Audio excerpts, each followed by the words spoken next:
Amém, igreja. A graça e a paz do Senhor Jesus Cristo esteja convosco, amém? Abra sua Bíblia comigo, com muita alegria, no livro de Êxodo, capítulo 32. Crianças de 2 a 5 anos, tem um culto especial para você lá, você papai, mamãe, leve seu filho para ser ministrado pelo Senhor, amém? Êxodo 32.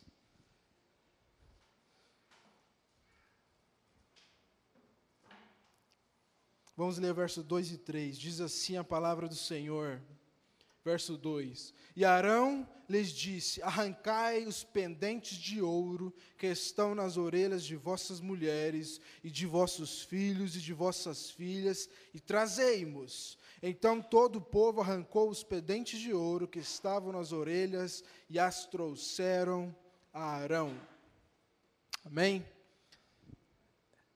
Há algum tempo, nós temos enfatizado um princípio muito importante para nós como cristãos, que é o de crer corretamente.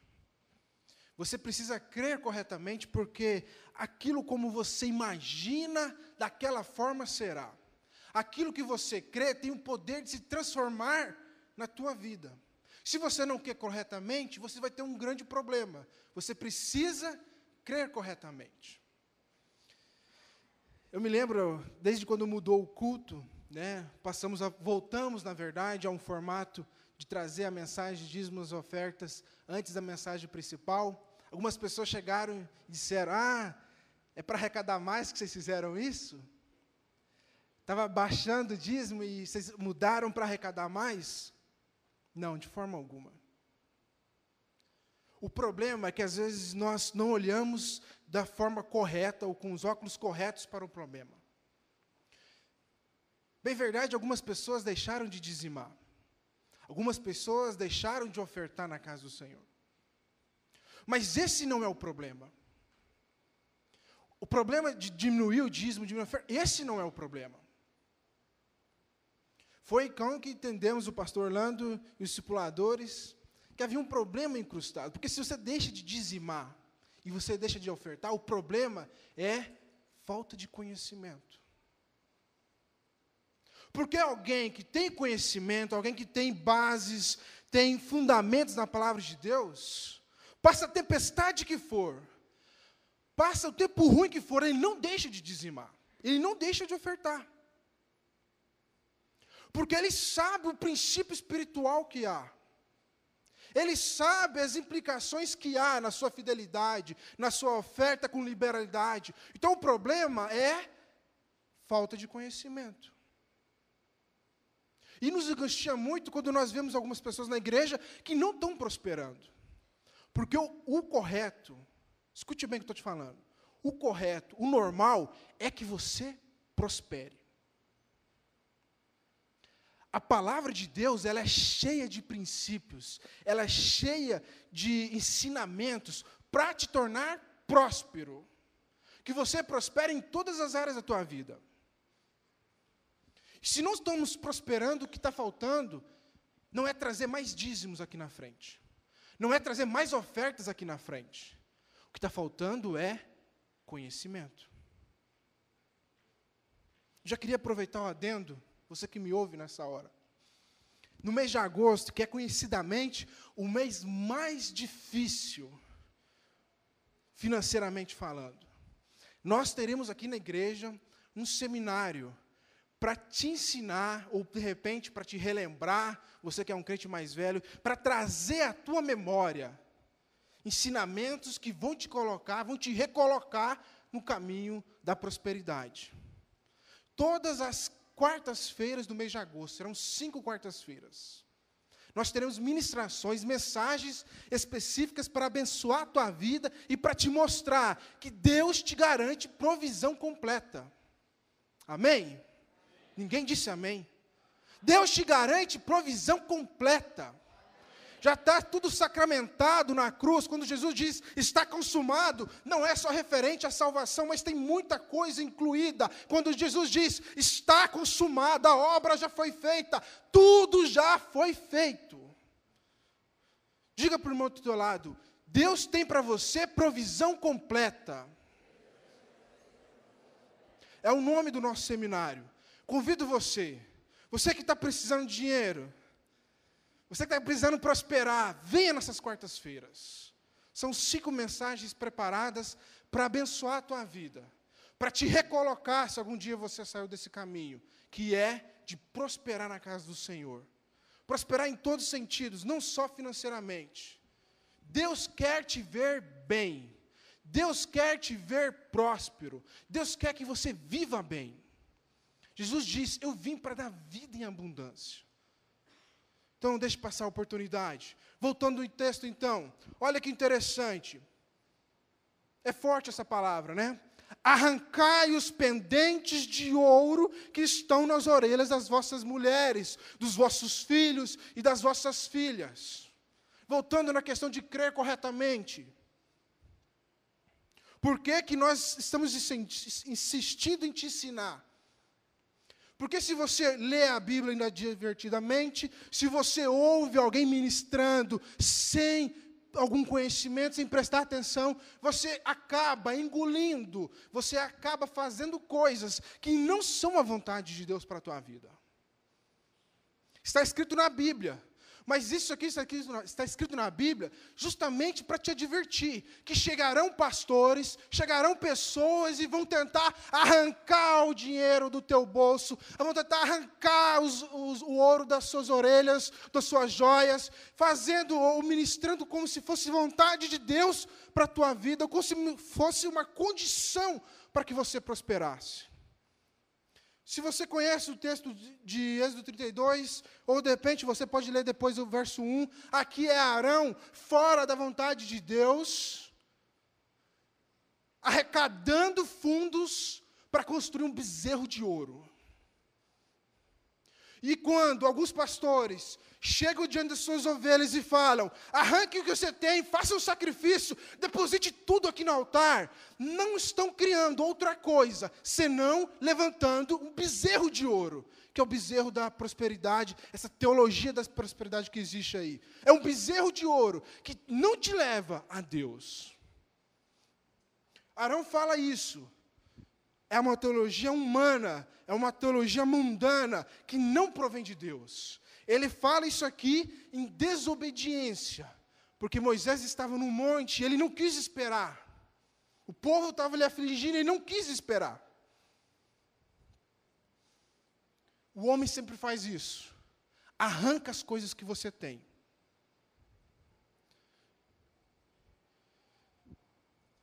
E você fica sem nada. Mas olha o que Deus diz. Mova um pouquinho algumas páginas da sua Bíblia, lá em Êxodo 25. Olha o que é um ensinamento correto.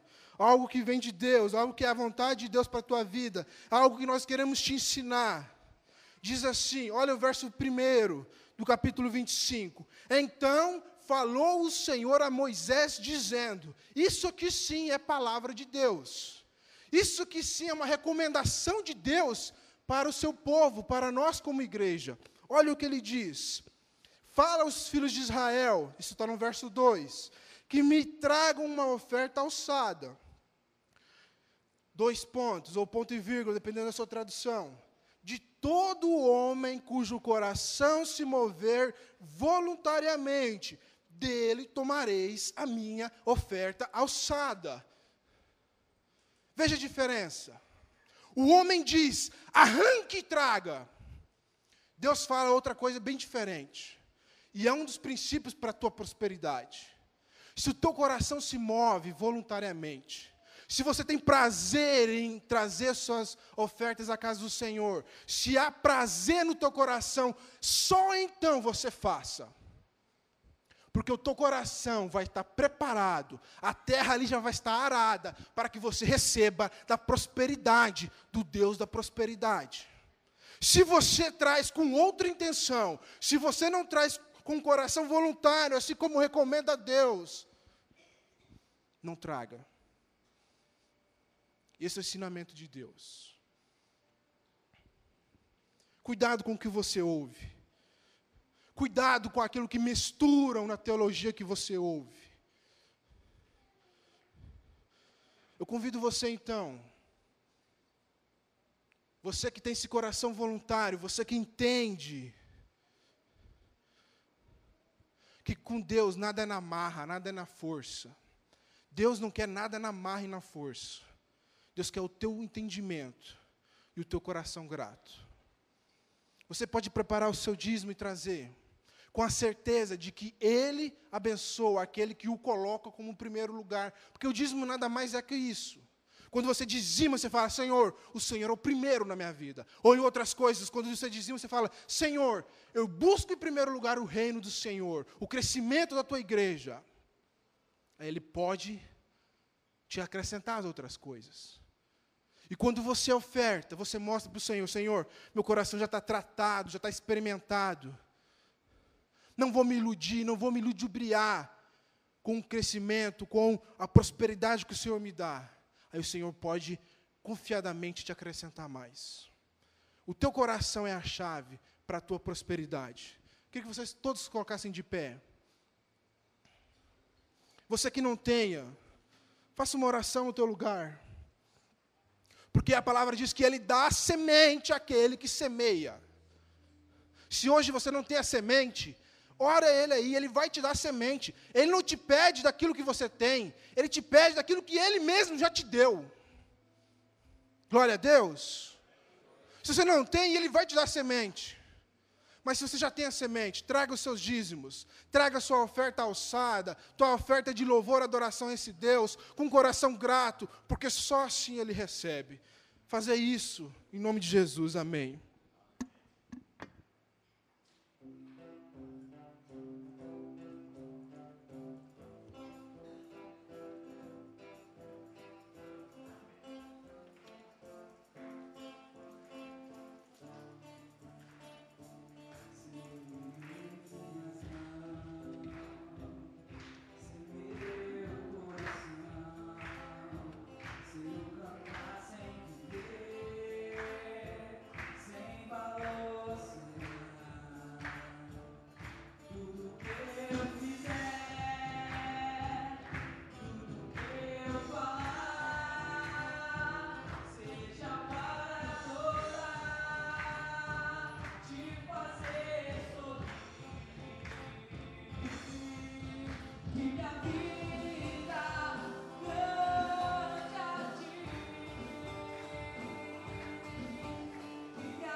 Aleluia. Fecha os teus olhos, Pai, te louvamos por cada um que tem evangelizado, ofertado, dizimado em sua casa, que o Senhor, por sua imensa graça, ó Deus, abençoe cada um dos teus filhos, tuas filhas, e que eles reflitam, ó Deus, a tua bênção na vida deles, para que outros possam ver isso como um testemunho vivo do teu agir.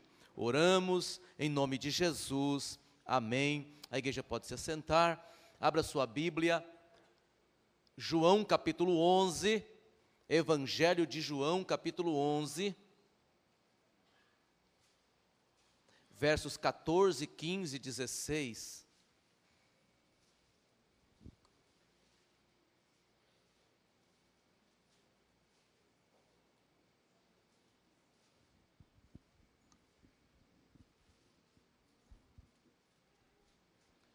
João 11, 14, 15, 16 diz o seguinte: Então Jesus disse-lhes claramente: Lázaro está morto, e folgo por amor de vós, de que eu lá não estivesse, para que acrediteis, mas vamos ter com ele. Disse, pois, Tomé, chamado Dídimo, aos condiscípulos: Vamos nós também para morrermos com Ele. Bem, minha garrafa. Vamos nós também para morrermos com Ele. Quero pregar nesta noite, amados, uma mensagem com o tema: ainda há uma esperança. Diga: eu acredito que para os meus parentes, amigos, conhecidos, que ainda não servem a Cristo, há uma esperança. Eu quero que você, ao sair daqui hoje, amado, saia com a sua cabeça cheia de Bíblia. Quero que você, ao sair daqui, saia com a sua cabeça cheia de Bíblia. Quero rechear a sua memória com bastante textos da palavra de Deus. Esse texto lido, de João capítulo 11, é um texto, em primeiro lugar, bastante sugestivo. Nos revela duas situações interessantes. Primeira delas, um amor fraternal bastante forte. Segunda, uma postura decisiva para morrer. O que Tomé falou? Vamos nós também para morrermos com Ele. Sabe por quê, amado? Porque para Tomé não havia mais alternativa. Não havia mais possibilidades. Não havia mais chance de estar com Lázaro ainda vivo, porque Lázaro já havia morrido. Então, como para Tomé não havia milagre na vida dele, então vamos nós também para morrermos com ele.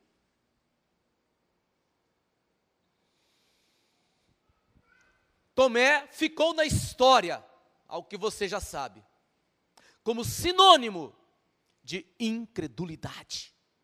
Não estou dizendo que você vai sair por aí, amado, ressuscitando defunto, não, viu? Não é essa a minha intenção. A igreja também não existe para isso. Pode até acontecer um dia, mas não é uma doutrina. Mas Lázaro estava ali morto.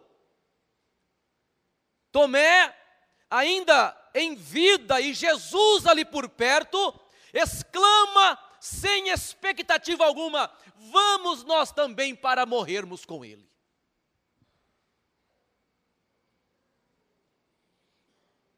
Isso nos faz lembrar algumas promessas da palavra de Deus. Não havia mais alternativa, a situação era difícil. Promessas da palavra de Deus, Salmo 37, você conhece de cor comigo. Quem sabe, fale comigo. Confie no Senhor e pratique o bem. Habitarás na terra e verdadeiramente serás alimentado. Deleita-te no Senhor e Ele satisfará os desejos do teu coração. Entregue o teu caminho ao Senhor, confie nele, o mais Ele fará. Aquieta-te diante do Senhor. Aquieta-te diante do Senhor. Aguarde nele com paciência. Promessas da palavra de Deus, Salmo 40. Depositei toda a minha esperança no Senhor, Ele se inclinou para mim e ouviu o meu clamor. Tirou-me de um poço, de um charco lamacento, colocou os meus pés sobre uma rocha, firmou os meus passos.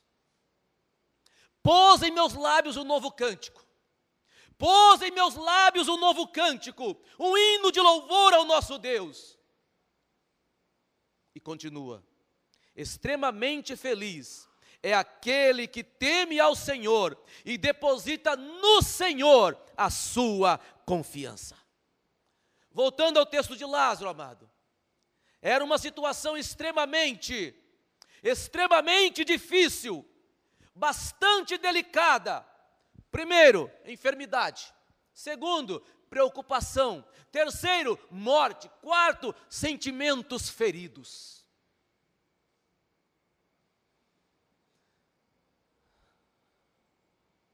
Voltando ao texto, João 11, as irmãs de Lázaro mandaram dizer a Jesus: Senhor, eis que está enfermo aquele que tu amas. Eis que aquele que tu amas está enfermo. E Jesus tranquilamente falou: calma, tranquilo, essa enfermidade não é para a morte, essa enfermidade é para que a glória de Deus seja revelada nesta situação. tranquilo. Os discípulos, bom, se é para a glória de Deus, então, tranquilo. Jesus diz bem assim, olha, voltemos para a Judéia. Vamos voltar para lá. Jesus demorou 2 dias até chegar ao encontro de Lázaro. 2 dias depois que ele ouviu que Lázaro estava enfermo. E Jesus começa a se revelar. Jesus, aproveitando esta situação, começa a fazer suas revelações. Olha, não são 12 horas no dia, das 6 às 18? Não são 12 horas? São 12 horas. Pois então, se alguém caminhar de dia, não tropeça. Mas se caminhar de noite, tropeça, porque da noite não há luz. Meu amigo Lázaro, ele dorme. Os discípulos, bom, se dorme, então tá bom, né? Se dorme, então tá tranquilo. Não, mas Lázaro está em um estado de transição. Lázaro está numa situação nem de morte, nem perdido totalmente. Lázaro dorme. Bom, se Lázaro dorme, então está tudo bem. Jesus irá despertá-lo desse sono. Mas o verso 6 nos mostra que a situação, amado, já não estava tão boa. Já não estava tão boa. Jesus chega, analisa a situação, Jesus contempla os corações dos discípulos e diz, Lázaro está morto. Certa vez, um dos meus irmãos chegou em mim e falou, olha, nosso pai morreu.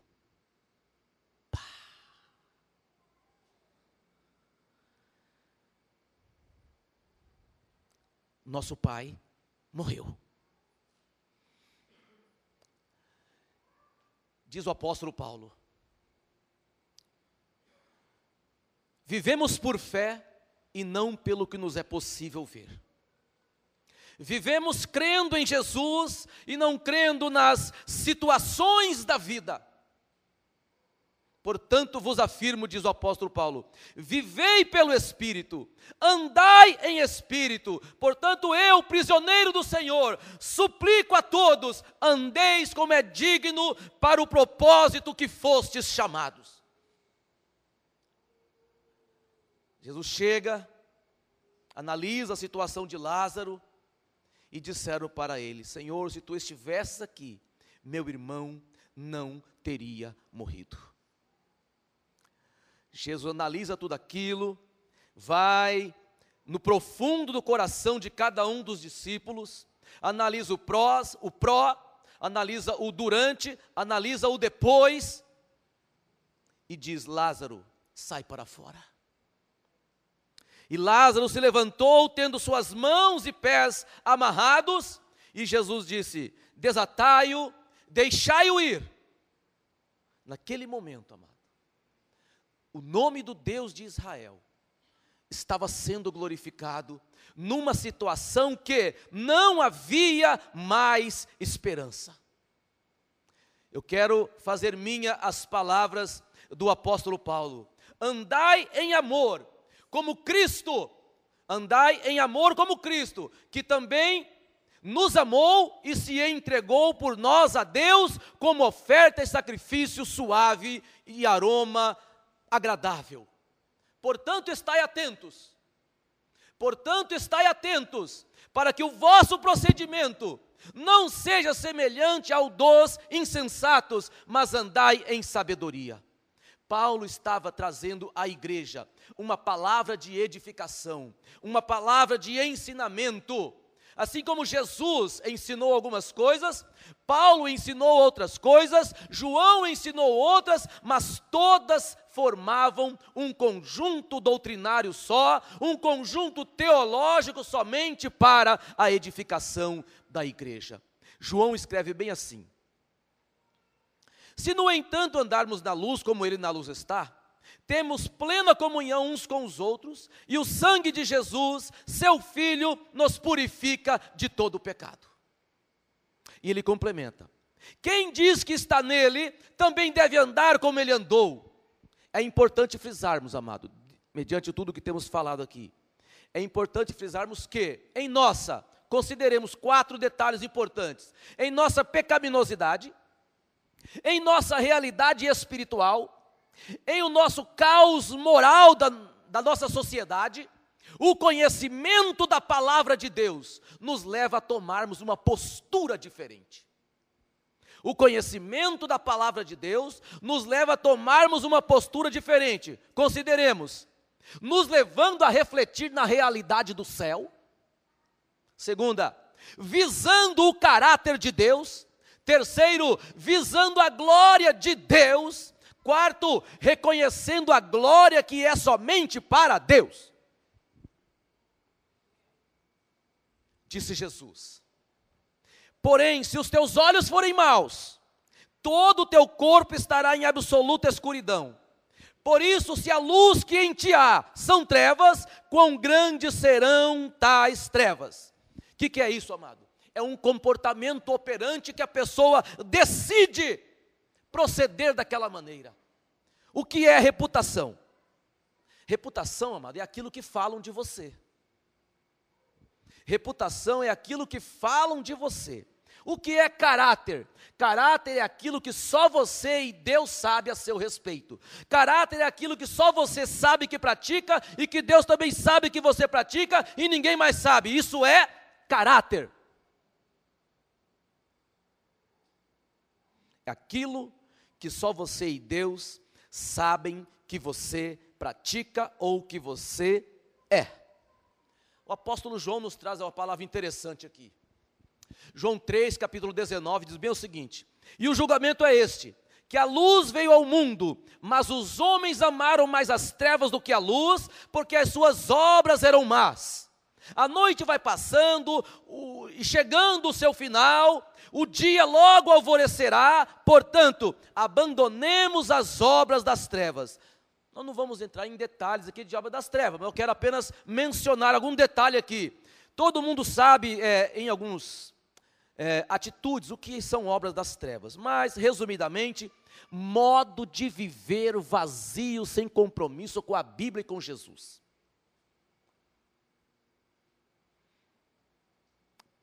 Obras das trevas. Diz o apóstolo Paulo: pois no passado erais trevas, mas agora sois luz no Senhor, andai como filhos da luz. O apóstolo Paulo chama a igreja para uma nova postura, para um novo comportamento, e diz mais aqui ainda: andai como filhos da luz. Nós precisamos de 3 detalhes interessantes, amado. Guarde isso no seu coração. O primeiro deles, precisamos voltar para a palavra de Deus. Segundo, estarmos verdadeiramente dentro da graça. Por quê? Porque há pessoas que dizem que estão na graça, mas ainda estão na lei. Outros que dizem que estão na graça, ainda estão nas trevas. Outros que dizem que estão na graça, ainda estão numa religiosidade cega, pagã. Outra, precisamos rever os nossos valores. O que realmente é valor para você na sua vida, amado? O que é realmente de muito valor para você em sua vida? Quarto, observe, precisamos rever os nossos propósitos. O que você realmente deseja? O que você realmente deseja conquistar? O que você deseja para a sua família? O que você deseja para a obra de Deus? Precisamos rever os nossos propósitos. Eu estou há 5 anos na igreja, nunca aconteceu nada na minha vida. Qual o motivo que você está dentro da igreja? Diz o apóstolo Paulo: e não vos associeis às obras infrutíferas das trevas, pelo contrário, condenai-as, pois é vergonhoso até mesmo mencionar as coisas que fazem às escondidas. Mas todas essas atitudes, sendo condenadas, manifestam-se pela luz, pois absolutamente tudo se torna visível diante da luz. E Paulo complementa aqui aos Efésios: desperta, ó tu que dormes. Desperta, ó tu que dormes, e Cristo te resplandecerá, e Cristo agirá em sua vida. Receba o que eu vou te dizer aqui agora, amado. Deixe Deus te usar. Seja um canal profético, seja um canal evangelístico, seja um canal abençoador, seja um canal do amor de Deus para aquelas pessoas que ainda não servem a Jesus. Mas isso não depende nem de Deus nem do diabo, depende só de você.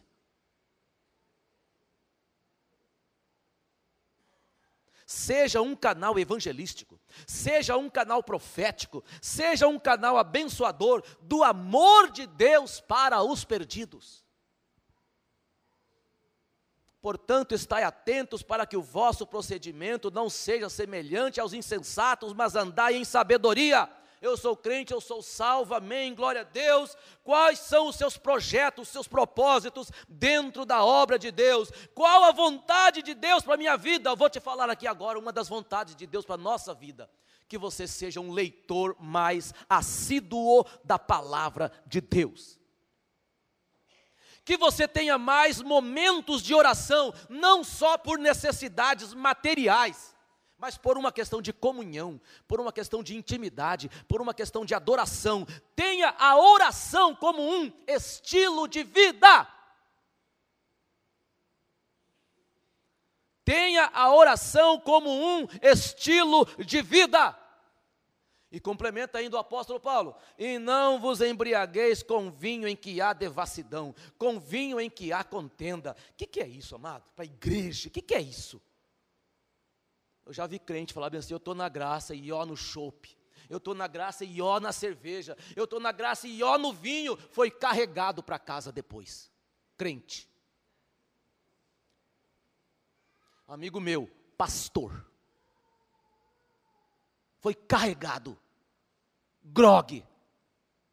O que Paulo está dizendo? E não vos embriagueis com vinho em que há contenda. Ele está dizendo bem assim, ó, qualquer bebida que possa te tirar do equilíbrio, que possa tirar você da sobriedade, fuja dela.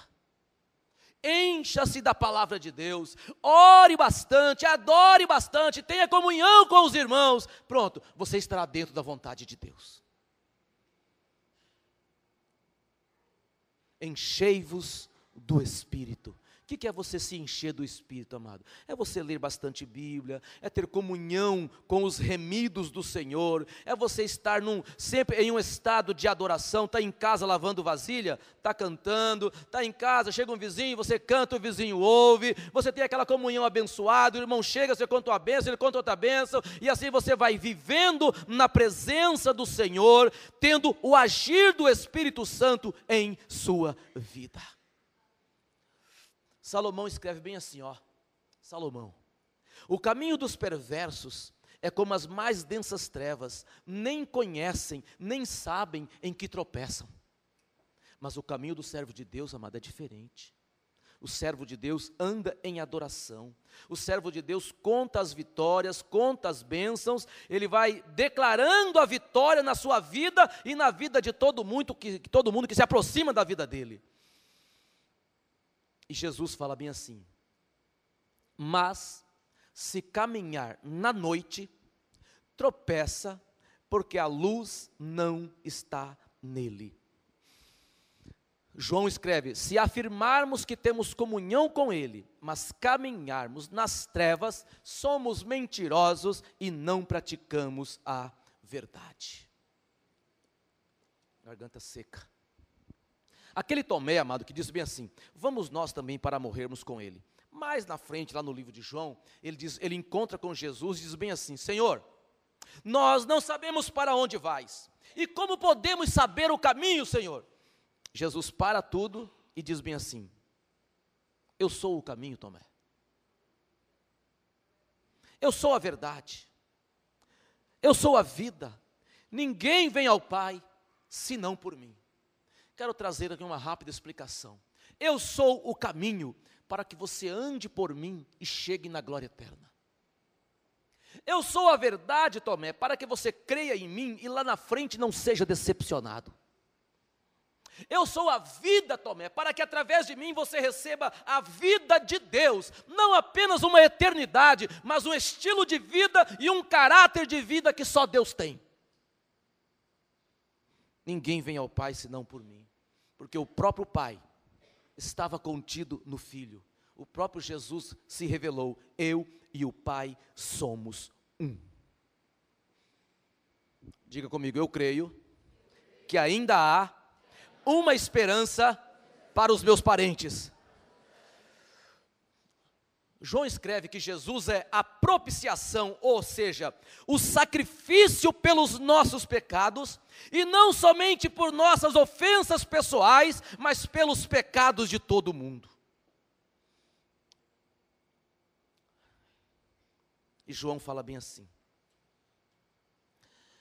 porque Deus amou o mundo de tal maneira, que deu o seu Filho unigênito, para que todo aquele que nele crê não pereça, mas tenha a vida eterna.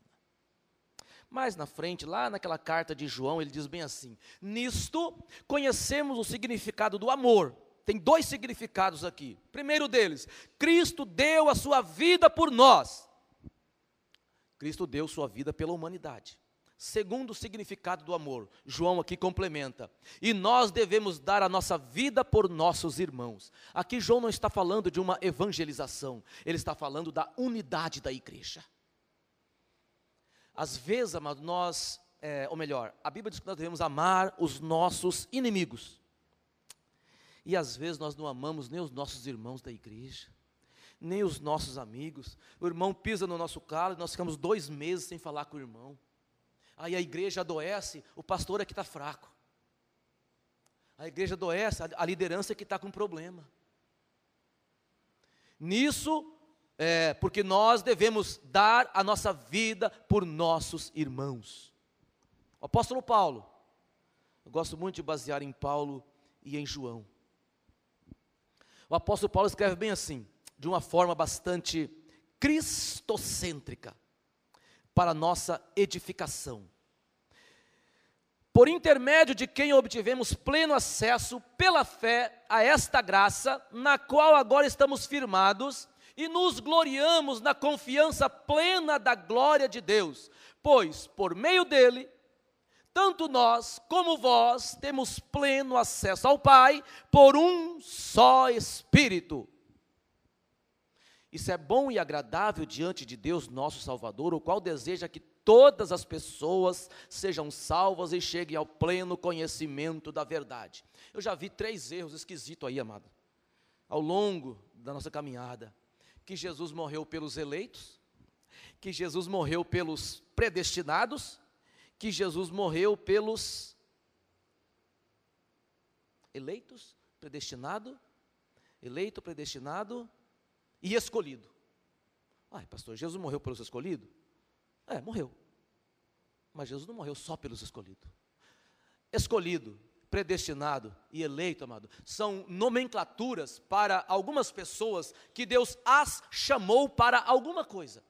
Agora, a morte de Jesus na cruz do Calvário, a Bíblia diz que Jesus morreu por toda a humanidade. Deus amou o mundo que deu o seu Filho. Deus amou a raça humana. Amém, igreja? Deus amou o mundo que deu o seu Filho. E a palavra se fez carne, e o verbo se fez carne, e habitou entre nós, e vimos a sua glória como a do unigênito do Pai, cheio de graça e de verdade. Diga comigo: Jesus realmente é a luz do mundo. E continua falando aqui ainda Jesus: portanto vos afirmo, não andeis preocupados com a vossa vida, quanto ao que haveis de comer ou de beber, pelo vosso corpo, quanto ao que haveis de vestir. Aí Jesus pergunta agora para nós que somos ansiosos, que somos às vezes governados pela ansiedade: não é a vida mais do que o alimento, e o corpo mais do que as roupas? Contemplai as aves do céu, não semeiam, não colhem, nem armazenam em celeiros, contudo o vosso Pai Celestial as sustenta. Não tendes vós mais valor do que as aves? Por isso não temais, bem mais valeis vós do que muitos passarinhos. Nesse texto aqui, amado, Jesus não está chamando nós, como pai de família, mãe, para que não trabalhemos. Não está nos chamando para que fiquemos à toa, mas para que nos momentos mais difíceis, amados, nós consigamos desenvolver nossa fé, nossa confiança na provisão divina. É aí que entra aquele nome de Deus, Jeová Jireh, o Senhor proverá. Você já teve crise financeira na sua vida? Você já teve crise de saúde? O Senhor proveu para você. Você nunca mais passar por isso? Não sei, desejo que não passe, mas se passar, o Senhor proverá. Se o seu bolso estiver cheio de dinheiro, Deus é Deus. E se o seu bolso estiver vazio, Deus continua sendo Deus. Se você estiver com saúde, Deus, é poderoso. Mas se você estiver no leito de hospital, Deus continua sendo poderoso. O Jesus da cruz continua sendo o seu Salvador. Então, nesse texto em que Jesus fala sobre os passarinhos, não é para que não trabalhemos, mas para que desenvolvamos uma confiança no Deus invisível, mas que nós sabemos que existe. Você já viu a eletricidade? Você já viu o ar? Existe. Assim é Deus. Ele existe e tem um plano em sua vida. E tem um plano em sua vida. E tem um projeto para você, além daquilo que você pensa. A Bíblia diz que aquilo que não passou ao coração do homem, aquilo que os olhos não viram, não passou ao coração, é o que está preparado para aqueles que o amam. Ali Deus fala de projetos de vitória para a sua vida daqui para frente. Não é na eternidade, não, é aqui também.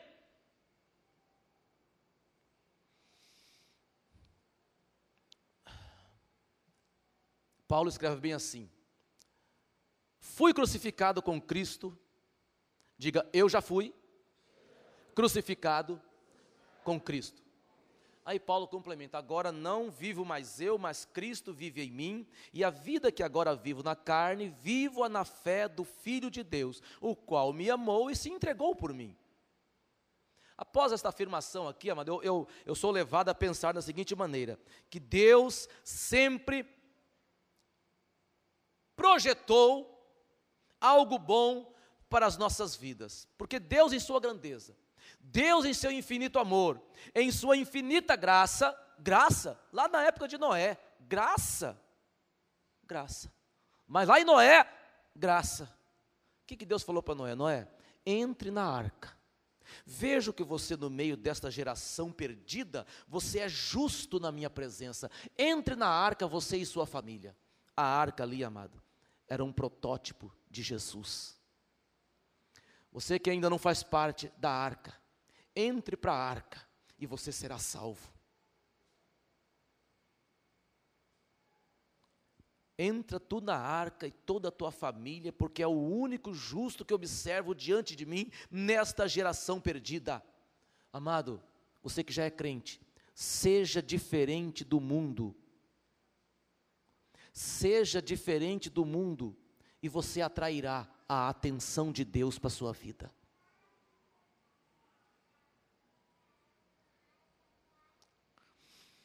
Isaías, de uma forma profética, ele escreve bem assim: todos os que têm de sede, vinde às águas cristalinas. Por que águas cristalinas, amado? Porque em Jesus não há mancha de pecados. E ele continua ainda de uma forma profética: olhai para mim e sereis salvos todos os povos da terra, porque eu sou Deus e não há outro. Palavra profética a respeito de Jesus. E o profeta Oséias também fala alguma coisa sobre Deus, e também fala para a igreja: conheçamos e prossigamos firmemente adorando e conhecendo o Senhor, tão certo como nasce o sol, sua vinda ocorrerá sobre todos nós, e como as boas chuvas que vivificam a terra nos tempos apropriados. Quero trazer uma observação aqui.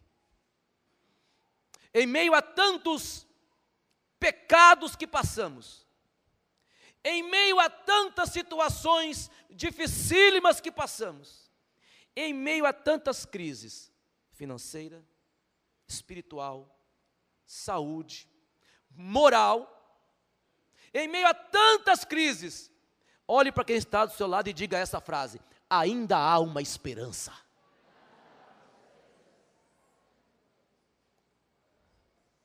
Muitos sabem que Jó, aquele que ficou na história como sinônimo de paciência e também de sofrimento, perdera tudo o que tinha, sua família, todos os seus bens materiais. Ele era o homem mais rico do Oriente e em um dia tornara-se o homem mais pobre de todos. O que ele disse? Jó 42, no finalzinho da história de Jó, ele diz bem assim: então Jó abre seu coração diante de Deus. Aí eu complemento: e Jó fizera uma declaração teológica, bem assim: sei que podes realizar tudo quanto desejares, absolutamente nenhuma das suas ideias e vontades serão frustradas. Jó fala a respeito de Deus. E veja o que Deus fizera. Depois que Jó intercedeu pelos seus amigos, o Senhor o tornou novamente próspero e lhe concedeu em dobro tudo o que antes possuía. Aí os parentes chegaram lá, fizeram um grande almoço, deram a ele anéis de prata, anéis de ouro. No início Jó tinha 7.000 ovelhas, Deus dera a ele 14.000. Jó tinha 3.000 camelos, Deus dera a ele 6.000 camelos. 500 juntas de boi, Deus deu 1.000. 500 jumentos, Deus deu 1.000 jumentos. E nasceram para ele 7 filhos e 3 filhas. Agora, para quem era solteiro naquela época, beleza. Diz a Bíblia bem assim, ó, que as filhas de Jó, e em toda aquela terra, não se encontraram jovens mais bonitas que as filhas de Jó. Já pensou você que é solteiro naquela época, estivesse lá? O que queremos frisar com isso, amado?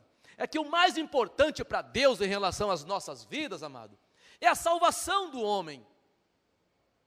É uma vida nova que vamos viver após conhecermos a Jesus. É um crescimento espiritual depois que nos tornamos crentes, já libertos, em processo de crescimento. Pedro escreve bem assim, ó: portanto, livrando-vos, de toda malignidade, todo engano, hipocrisia, inveja, espécie de maledicência. Sabe como que a psicologia chama isso? Desvio comportamental num meio social que pode trazer prejuízo a alguém. E continua aqui, apóstolo Pedro falando: desejai o puro leite espiritual como crianças recém-nascidas, a fim de crescerdes por intermédio desse alimento para a salvação. O apóstolo Pedro aqui estava falando, sabe do que, amado? De que nós devemos voltar para os princípios da palavra. Precisamos viver em torno da palavra de Deus, das sagradas escrituras. Você que é crente, que não ama a sua Bíblia, precisa amar. Você que é crente, que não ama a sua Bíblia, precisa amar. Quero repetir: você que deixa a sua Bíblia lá em cima da estante, cheia de poeira, cheia de xixi, de mosca, de barata, você precisa mudar. E Pedro continua aqui, falando das sagradas escrituras: povo gerado pela pedra viva, achegando-vos a ele, pedra viva, rejeitada pela humanidade, mas eleita e preciosa para Deus. Vós também como pedras vivas. Pedro fala que nós somos lascas dessa rocha. Aqui a rocha é Jesus.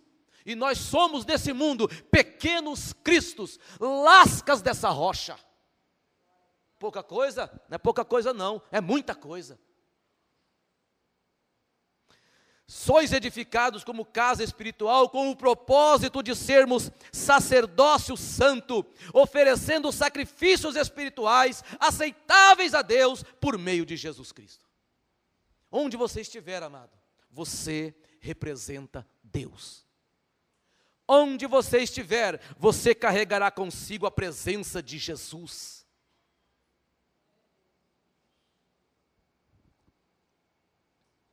Já vi um crente falar bem assim: será que Jesus está comigo? crente velho, será que Jesus está comigo?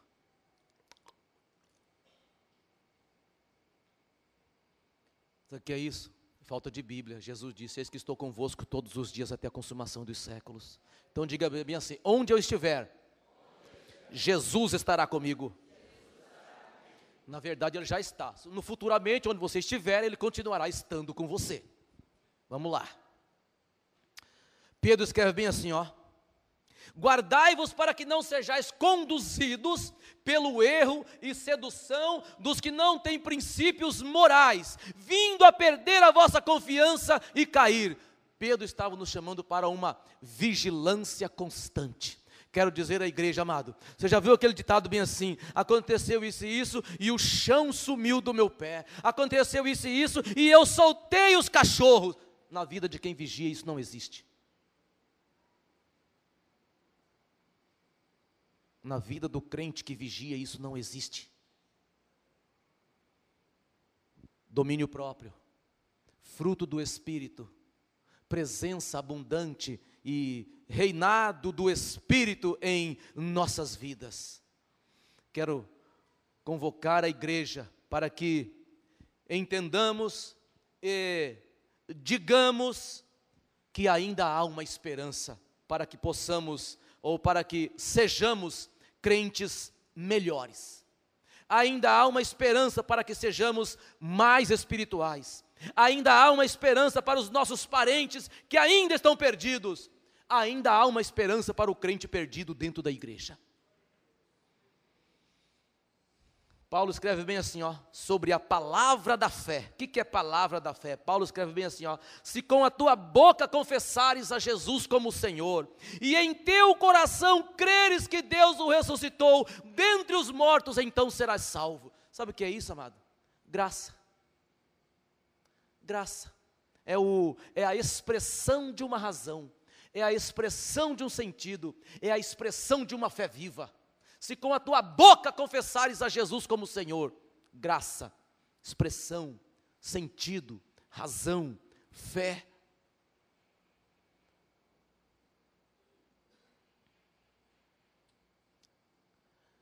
Quero convidar você, prezado ouvinte, a ter um raciocínio lógico junto comigo.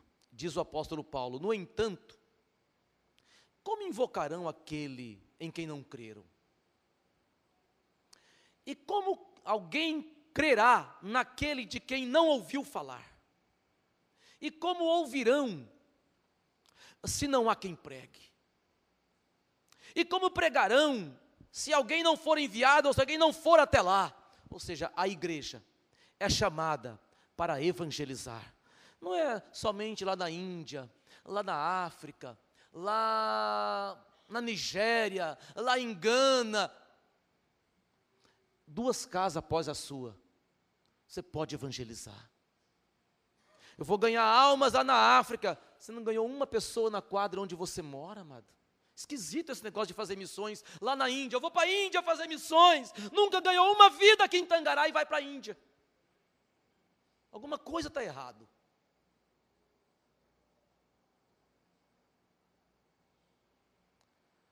Jesus nos chama para uma vida de maior clareza.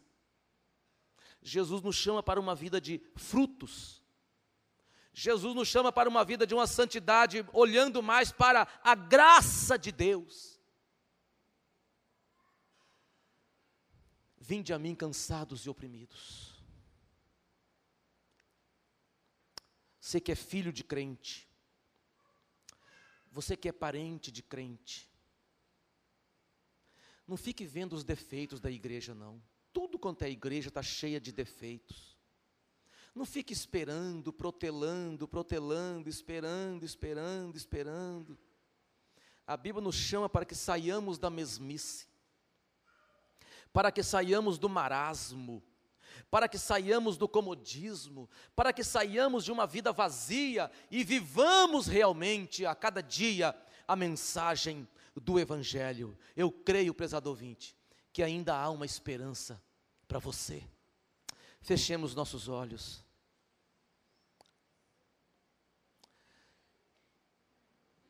Eu quero saber se tem alguém desviado que quer voltar para Jesus, fazer um concerto com Deus. Há uma esperança para você. Você que está na igreja, sabe por que está na igreja? Porque alguém algum dia te convidou, alguém falou de Jesus para você, por isso que você está aqui. Ou já visitou tantas igrejas, mas eu quero te convidar, deixe o Espírito de Deus trabalhar em sua vida. Há uma vida nova, diferente para você. Aquele Jesus que nasceu há 2017 anos, guarde uma coisa que eu vou te falar, ele não envelheceu, ele não se alienou, ele continua dando a você mais uma chance. Eu quero saber se há alguém aqui que nunca recebeu Jesus, ou se recebeu, mas parou na metade da caminhada, e você quer fazer um concerto com Deus. Levante seu braço onde você está. Nós como igreja queremos orar especificamente por você. Você que começou e parou, ou você que nunca começou, pode baixar o braço. Você que nunca começou a andar com Jesus, eu quero te ajudar a partir de hoje. A igreja quer te ajudar. Há alguém nessa noite que deseja receber Jesus como Senhor? Levante teu braço como um sinal. A igreja só quer te ajudar e quer te dizer uma coisa: a minha igreja é impotente para mudar a sua vida, mas o Jesus da igreja muda a sua vida, cancela o seu passado, muda a sua vida presente e muda totalmente o seu destino. Há alguém nessa noite que quer começar uma vida nova com Jesus? Chega de mundão de pecado. Você fala, não, eu quero uma vida nova, então é Jesus. Há alguém, amado, levante seu braço como um sinal. Nós queremos orar só por você. Eu falo de uma forma clara e com muita calma, porque eu conheço esse Jesus que transforma vidas. Eu conheço esse Jesus que transforma vidas. Há alguém nessa noite, amado? Vamos orar por você, vem aqui na frente. Nogueira, acompanha esse rapaz que está atrás de você aí. Conhecido velho da igreja, mas vamos orar por ele. A igreja fique de pé, por favor. Vamos orar por ele. Igreja, estenda suas mãos para cá. Está conosco aqui o Cleovane. Conversou comigo hoje, está reconciliando com Jesus. Pai Celestial, nesse momento apresentamos este homem diante do Senhor, carente do Teu agir, do Teu mover. Continue falando com ele, Pai, pelo poder do Teu Espírito. Eu, nesse momento, renovo a minha aliança com Jesus para sempre. Amém.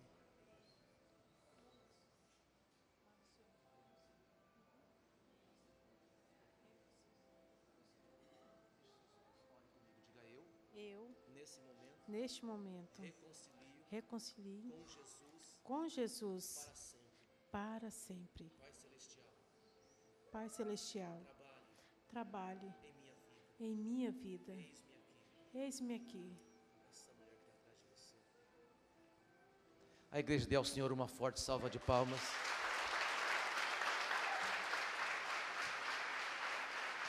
Ainda em pé, vamos apresentar uma criança. Quero dizer à igreja que dia 6/8, batismo lá na Pedreira. Pode levar asinha, picanha, costela, um peixe, aleluia, brasa, pão, limão. Dia 6/8, 11 horas lá na Pedreira, teremos aula aqui. Terminou as aulas, lá para a Pedreira. Sexta-feira agora, amado, Monte, 21h30 saindo aqui da igreja. Você que ficou de ofertar aquela mesa, procure os irmãos, a direção da igreja e acerte conosco. Estenda suas mãos para cá, que está uma criança, a Maria Júlia. Amém, amado? Veio para ser uma profeta na igreja, amém, igreja? Amém. E o nome dela é? Ana Lara. Estenda sua mão para cá, Ana Lara, assim. Isso. Oremos.